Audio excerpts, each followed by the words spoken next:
இன்னைக்கு இந்த வீடியோவில் கோதுமை மாவு மைதா மாவுன்னு எந்தவித மாவுமே இல்லாமல் ரவை மட்டுமே வச்சு பஞ்சு மாதிரி ஒரு சாஃப்டான கேக் தான் எப்படி செய்யறதுன்னு பார்க்க போகிறோம்.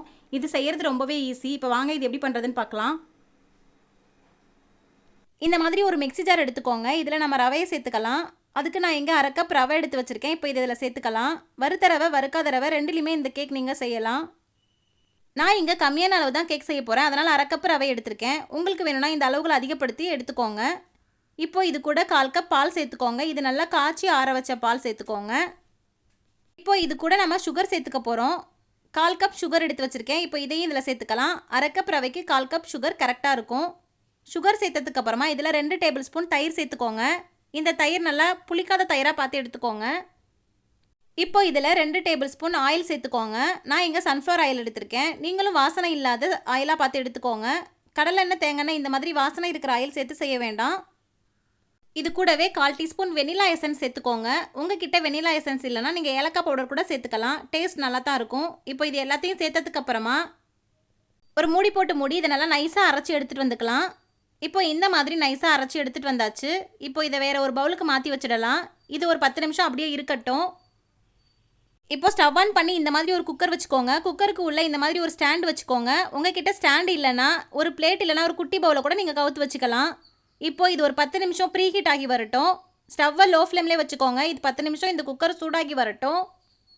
இப்போ நம்ம எந்த பவுலில் கேக் செய்ய போகிறோமோ அந்த பவுலில் நெய் இல்லைனா ஆயில் அப்ளை பண்ணிவிட்டு மைதா மாவு இல்லைனா கோதுமை மாவை இந்த மாதிரி நல்லா ஸ்ப்ரெட் பண்ணி எடுத்து வச்சுக்கோங்க. இந்த மாதிரி நான் எடுத்து வச்சுருக்கேன். இது கூடவே நான் கொஞ்சம் பாதாமை பவுடர் பண்ணி வச்சுருக்கேன். உங்களுக்கு விருப்பமான நட்ஸ் எதுவாக இருந்தாலும் நீங்கள் இந்த மாதிரி பவுடர் பண்ணி வச்சுக்கோங்க. நட்ஸ் எதுவும் சேர்க்க விருப்பம் இல்லைனா நீங்கள் ப்ளைனாக கூட இந்த கேக் பண்ணலாம். இப்போ இது அப்படியே இருக்கட்டும். இப்போ இந்த மாவில் 1/2 teaspoon baking powder 1/4 teaspoon baking soda சேர்த்துக்கோங்க. சேர்த்துட்டு இதை நல்லா மிக்ஸ் பண்ணி விட்டுக்கோங்க. நாம் இதில் பேக்கிங் பவுடரும் பேக்கிங் சோடாவும் சேர்த்து செய்கிறதுனால கேக் ரொம்பவே பஞ்சு மாதிரி சாஃப்ட் அண்ட் சூப்பராக வரும். இப்போ பாருங்கள், இந்த மாதிரி நல்லா மிக்ஸ் பண்ணி எடுத்துக்கோங்க. இப்போ கேக் பேட்டர் ரெடி ஆகிடுச்சு. அவ்வளோதான். இப்போ நம்ம கேக் செய்ய வேண்டிய பவுலில் இதை ஊற்றி வச்சுக்கலாம். இப்போ இந்த மாதிரி ஊற்றி வச்சதுக்கப்புறமா இதை நல்லா டேப் பண்ணி விட்டுக்கோங்க. இப்போ இதை நம்ம குக்கரில் எடுத்து வச்சுக்கலாம். குக்கர் நல்லா சூடாகி இருக்குது. இப்போ இதை குக்கரில் எடுத்து வச்சாச்சு. இது ஒரு 5 நிமிஷம் மட்டும் மூடி போட்டு மூடி வேக விடுங்க. 5 நிமிஷத்துக்கு அப்புறமா இதை ஓப்பன் பண்ணிவிட்டு நாம் பொடி பண்ணி வச்சுருந்த பாதாமை இதில் தூவிக்கலாம். மூடி மட்டும் போட்டு மூடி வச்சா போதும். விசில் எதுவும் போடாதீங்க. இப்போ இது ஒரு 5 நிமிஷம் வெந்து வரட்டும். இப்போ பாருங்கள், 5 நிமிஷம் ஆயிடுச்சு. இப்போ இந்த ஸ்டேஜில் நம்ம ஓப்பன் பண்ணிவிட்டு நம்ம பொடி பண்ணி வச்சுருந்த பாதாமை இதில் தூவிக்கோங்க. இதை நம்ம ஃபஸ்ட்டே சேர்த்துருந்தோன்னா கேக் உப்பி வரும்போது இந்த பாதாம் எல்லாம் உள்ளே போயிடும். இந்த ஸ்டேஜில் தூவிக்கோங்க. நல்லா சூப்பராக உப்பி வரும். இப்போ இந்த மாதிரி பாதாம் எல்லாம் சேர்த்ததுக்கப்புறமா இதை மறுபடியும் மூடி போட்டு மூடி லோ ஃப்ளேம்லேயே ஒரு 15 நிமிஷம் நல்லா வேக விட்டு எடுத்துக்கலாம். இப்போ பாருங்கள், 15 நிமிஷம் ஆகிடுச்சு. இதை ஓப்பன் பண்ணி பார்க்கலாம். பாருங்கள், நம்மளோட கேக் எவ்வளோ சூப்பராக உப்பி ரெடியாகி வந்திருக்குன்னு. பார்க்கவே எவ்வளோ சூப்பராக இருக்குன்னு பாருங்கள். இப்போ இந்த மாதிரி ஒரு குச்சியை உள்ளே விட்டு பார்த்தீங்கன்னா இந்த குச்சியில் கேக் ஒட்டாமல் வரணும். அப்போ தான் நம்மளோட கேக் சூப்பராக ரெடியாக இருக்குன்னு அர்த்தம்.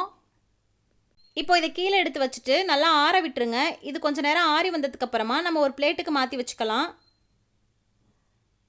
இப்போ இந்த மாதிரி எடுத்து கீழே வச்சாச்சு. இது ஆறி வரட்டும்.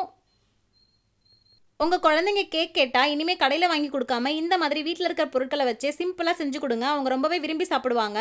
இப்போ பாருங்கள், இது நல்லா ஆறிடுச்சு. இப்போ இந்த பிளேட்டில் நம்ம கவுத்தி எடுத்துக்கலாம். இந்த மாதிரி பேக் சைடு நல்லா டேப் பண்ணி விட்டுக்கோங்க. இப்போ இதை எடுத்து காட்டுறேன் பாருங்கள். கேக் கொஞ்சம் கூட ஒட்டாமல் எவ்வளோ சூப்பராக வெந்து வந்திருக்குன்னு பாருங்கள். இப்போ இதை திருப்பி வச்சுக்கோங்க. இப்போ இதை உங்களுக்கு விருப்பமான ஷேப்பில் கட் பண்ணி எடுத்துக்கோங்க. இந்த கேக்கை நீங்களும் உங்கள் வீட்டில் ட்ரை பண்ணி பார்த்துட்டு எப்படி இருந்ததுன்னு மறக்காமல் கமெண்ட்டில் சொல்லுங்கள். இப்போ இதை கட் பண்ணிக்கலாம். பாருங்கள், கேக் எவ்வளோ சாஃப்டாக இருக்குன்னு. கட் பண்ணுறதுக்கு அவ்வளோ ஈஸியாக சாஃப்டாக இருக்குது. இப்போ இதை நான் உங்களுக்கு கையில் எடுத்து காட்டுறேன் பாருங்கள், எவ்வளோ சூப்பராக வந்திருக்குன்னு. ரொம்பவே சாஃப்ட் அண்ட் சூப்பராக இருக்குது. இந்த மாதிரி நீங்களும் உங்கள் வீட்டில் சாப்பிட்டு என்ஜாய் பண்ணுங்கள். இந்த வீடியோ உங்களுக்கு பிடிச்சிருந்ததுன்னா லைக் பண்ணுங்கள், ஷேர் பண்ணுங்கள். மறக்காமல் ரச்சு விலாக்ஸ் சேனலை சப்ஸ்கிரைப் பண்ணுங்கள்.